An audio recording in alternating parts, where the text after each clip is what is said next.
Hey YouTube, this is MasterFearlian with the deck profile. As you can see, I made my own map. This is deck profile for Infernities for the 2011 September ban list. Broken ass deck. So Shut up, Alex. We're going to start with 3 Infernity Archfiends, because that's not really a question in the deck. If you can see it all, they're 2 golds and an ultra. I'd rather have triple of one of them. The thing with Archfiend is, let's say it's late in game, you top deck Archfiend, special summon, get some stuff, turn it all around. Next we have triple Necromancers. 2 commons and a dual terminal. By the way, hit me up if you can complete these playsets of rarities.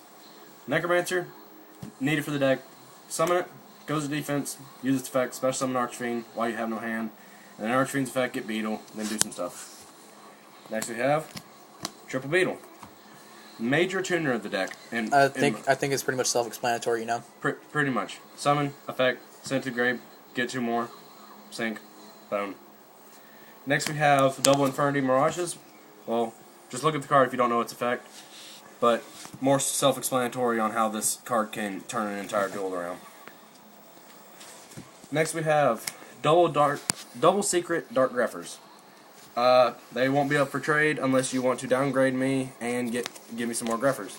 Their whole purpose is to drop your hand and put some of the following cards in your grave, such as Infernity Avenger. Decent card, huge staple in my opinion. Gets destroyed, comes back as that star level, and then just do it. Next we have Sygian. If y'all don't know Stygian's effect, by the way, hit me up if you can get this up to a secret. Effect, remove it from play, special summon Fiend with 2,000 or less attack from your hand, special summon it. Alright, that does it with the monsters. Next we have spells. Allure of Darkness. If you have a higher rarity, let me know. So, Allure of Darkness, good card, get a little bit of draw power, although I don't recommend a lot of it in this deck, but get some draw power, drop something out of your hand. Next we have Reinforcement of the Army.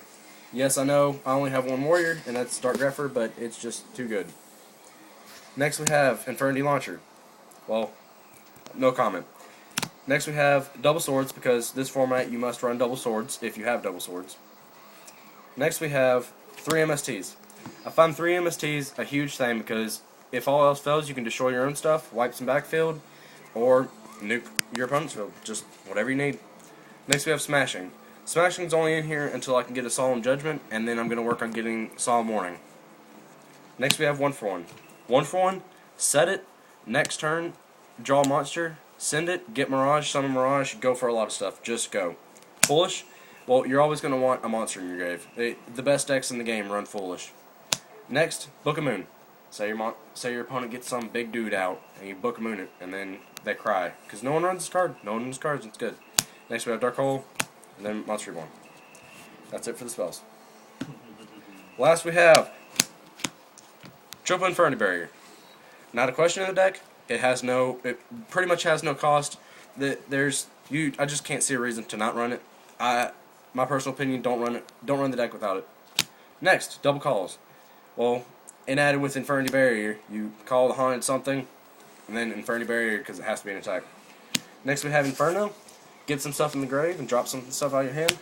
Bottomless is going to be Solemn Warning when the supers come out. Next we have Starlight Road, which is just too good in this format. Infernity Break for just those. Let's say you use Mirage's effect. I don't currently have Leviair, so Mirage's effect, then remove from play and destroy something. Next Torrential, and then Mirror Force. On to the sinks, and then I should be done. 5-star Stygian Sergeants. Just a good card in general, in my opinion. Not the best thing in the world, but that's what I got. Next, Urquiza and Gaia. I'm looking for Briarknack, but once I get Briarknack, I'm going to have 3 6s because you will go through 6s in this deck like crazy. Next we have Ancient Fairy. Will be Black Rose eventually. Just for that random 7-star. Next we have Dark End Dragon. 8-star, so easy, so good. Next we have double Infernity Doom Dragons. Working on getting a 3rd one because it's just a heavy hitter of the deck. You can't run it without it. Next we have triple 100 Eyes Ultras. The thing with 100 Eyes is you have Leviair on the field, sink for 100 Eyes. 100 Eyes effect remove Mirage, Levier's effect, get Mirage back, go into another 100 dice, go into another 100 dice or a Stardust, and it's just, It's just good. It's just good. It's Colossal, probably going to wind up being a Trish or a Stardust, or Librarian, that isn't included in this deck right now. Stardust, because of Starlight Road, and Mistworm, which going to be getting a Trish soon, hopefully, because you can bust out 9s like quick. Alright, YouTube, that's all I have.